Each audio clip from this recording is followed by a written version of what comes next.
കണ്ണിന്റെ കാഴ്ച നഷ്ടപ്പെട്ട അബ്ദുല്ലാഹിൽ ഹദ്ദാദ് റഹ്മത്തുള്ളാഹി അലൈഹി, അവിടുത്തെ മാതാപിതാക്കൾക്ക് വളരെ പ്രയാസമുണ്ടായി. 4ാമത്തെ വയസ്സിൽ കണ്ണിന്റെ പൂർണ്ണമായി കാഴ്ച നഷ്ടപ്പെട്ട ഇവർ മകന് വേണ്ടി മാതാപിതാക്കൾ മനമൊരുങ്ങി ദുആ ചെയ്തു. കണ്ണീരൊലിപ്പിച്ച് ആ ഉമ്മയും ഉപ്പയും ദുആ ചെയ്ത്, പഠിച്ചോനെ, എന്റെ ഈ മോന്റെ ജീവിതം എങ്ങനെയായിരിക്കും ഭാവി?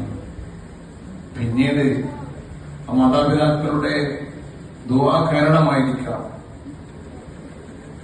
പിന്നീട് ചെറുപ്പത്തിലെ ഹാഫിളായി. കണ്ണിന്റെ പുറം കാഴ്ച നഷ്ടപ്പെട്ടെങ്കിലും ഉൾക്കാഴ്ച നഷ്ടപ്പെട്ടിരുന്നില്ല ഹദ്ദാദ് റഹിമഹുല്ലാഹ് തങ്ങളുടേത്. അങ്ങനെ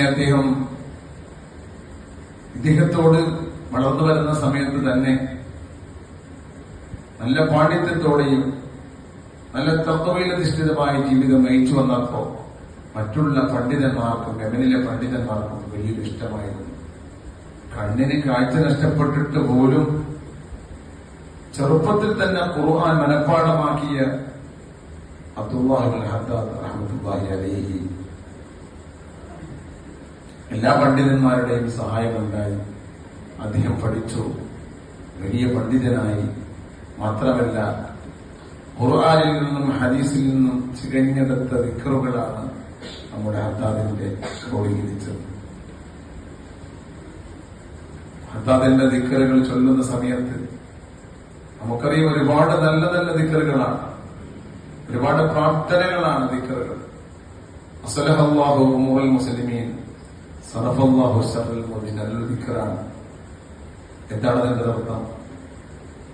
അസ്ലഹല്ലാഹു ഉമൂറൽ മുസ്ലിമീൻ, മുസ്ലിമീങ്ങൾക്ക് വേണ്ടി, നമുക്ക് വേണ്ടിയുള്ള ഒരു പ്രാർത്ഥനയാണ്. നമ്മുടെ കാര്യം അല്ലാഹു നന്നാക്കട്ടെ. സറഫല്ലാഹു ശർറൽ മുഅ്മിനീൻ, ഇന്ന് അനുഭവിക്കുന്ന, മുസ്ലിം ലോകം അനുഭവിക്കുന്ന എല്ലാ ശർറിൽ നിന്നും അല്ലാഹു കാക്കട്ടെ. ഫലസ്തീൻ പോലെ, ഗസ പോലെ ഒരുപാട് മുസ്ലിം സഹോദരന്മാർ പിടഞ്ഞി മരിച്ചുകൊണ്ടിരിക്കുന്ന സമയമാണ്. അവർക്ക് വേണ്ടി മനസ്സറിഞ്ഞുകൊണ്ടൊരു ദുആ ദിക്റിലൂടെ ചൊല്ലാൻ മഹാനവർ പഠിപ്പിച്ചു. അങ്ങനെയാണ് ഹദ്ദാദ് ക്രോഡീകരിച്ചുകൊണ്ട് നമ്മുടെ കയ്യിലിരിക്കുന്ന ഈ ഹദ്ദാദ് നമുക്ക് തന്നത്.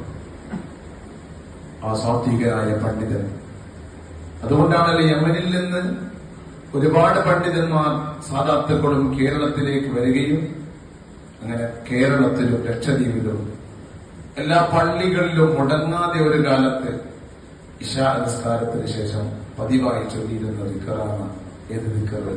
ഹദ്ദാദ്. ഇത് ചൊല്ലിയാൽ ഒരുപാട് നേട്ടങ്ങളുണ്ട്. മഹാന്മാർ പഠിപ്പിച്ചു, ഈ ഹദ്ദാദ് ചൊല്ലിയാൽ ഒരുപാട് നേട്ടങ്ങളുണ്ട്. അതിൽ ഒരു നേട്ടമാണ് ഹുസ്നുൽ ആഖിബ, ആഖിബത്ത് നന്നായി വരിക. അതിന്റെ കാരണം ഹദ്ദാദ് റഹ്മത്തുള്ളാഹി അലൈഹി ചില്ലറക്കാരനല്ല. റമദാനിലും അല്ലാത്തപ്പോഴും, റമദാൻ അല്ലാത്തപ്പോൾ ദിവസം 1000 വട്ടം ലാ ഇലാഹ ഇല്ലല്ലാഹ് ചൊല്ലി തീർക്കുമായിരുന്നു. റമദാനിലോ 2000 വീതം. ഇങ്ങനെ നിരവധി വട്ടം ദിക്റുകൾ ചൊല്ലി മരിക്കുന്ന സമയത്ത് മഹാനായ ഹദ്ദാദ് റഹ്മത്തുള്ളാഹി അലൈഹി ഒരുപാട് ലാ ഇലാഹ ഇല്ലല്ലാഹ് ആവർത്തിച്ചുകൊണ്ടാണ് അദ്ദേഹം ലോകത്തോട് വിട പറഞ്ഞത്. ദിക്റുമായി വലിയ ബന്ധം സ്ഥാപിച്ച് ഹദീസിൽ നിന്നും ഖുർആനിൽ നിന്നും ക്രോഡീകരിച്ച് നമ്മോട് ദിക്ർ ചൊല്ലാൻ വസിയത്ത് ചെയ്തിട്ടാണ് ഹദ്ദാദ് റഹ്മത്തുള്ളാഹി അലൈഹി ഈ ലോകത്തോട് വിട പറഞ്ഞത്. ഒരുപാട് നേട്ടങ്ങൾ കിടക്കുന്നില്ല, ഒരുപാട് നേട്ടങ്ങളുണ്ട്. ഈ ദിക്ർ നമ്മുടെ വീടുകളിൽ പതിവാക്കിയാൽ ആ വീട്ടിൽ ദാരിദ്ര്യം ഉണ്ടാവില്ല. കാരണം പരിശുദ്ധ ഖുർആനും റസൂലുള്ളാഹി പഠിപ്പിച്ചതല്ലേ ജീവിതത്തിൽ ദിക്ർ ചൊല്ലലും. ദിക്ർ ചൊല്ലിയാൽ നമ്മുടെ ഖൽബ് ഇങ്ങനെ പച്ച പിടിച്ചിരിക്കും, നമ്മുടെ ഈമാൻ കുറഞ്ഞു പോകും. അപ്പോ നമ്മുടെ ഖൽബിൽ നിന്ന് ഈമാൻ ഇങ്ങനെ കുറഞ്ഞു പോകുമ്പോ ഈമാൻ വർദ്ധിപ്പിക്കാനും ചില പുത്തനാശയക്കാരുടെ കടന്നുവരവും വിദേഹത്തിന്റെ പുത്തനാശയത്തിന്റെ ചില ചിന്തകൾ നമ്മുടെ മനസ്സിലേക്ക് വരാതിരിക്കാൻ വേണ്ടിയുമാണ് ഇത്തവരെ ദിക്ർ നമ്മൾ പതിവാക്കേണ്ട ബാധ്യത. അതുകൊണ്ട് നമ്മുടെ നിസ്കാര ഡയറിയിലൊക്കെ ഒരു കോളമുണ്ട് ഹദ്ദാദ്. അതുകൊണ്ട് ഇന്ന് മുതലെങ്കിലും എല്ലാ ഇശാനസ്കാരത്തിന് ശേഷവും എല്ലാ ഇശാനസ്കാരങ്ങൾക്ക് ശേഷവും എല്ലാവരും ഹദ്ദാദ് പതിവായി ചൊല്ലും. അല്ലാഹു നമുക്ക് തൗഫീഖ് നൽകുമാറാകട്ടെ.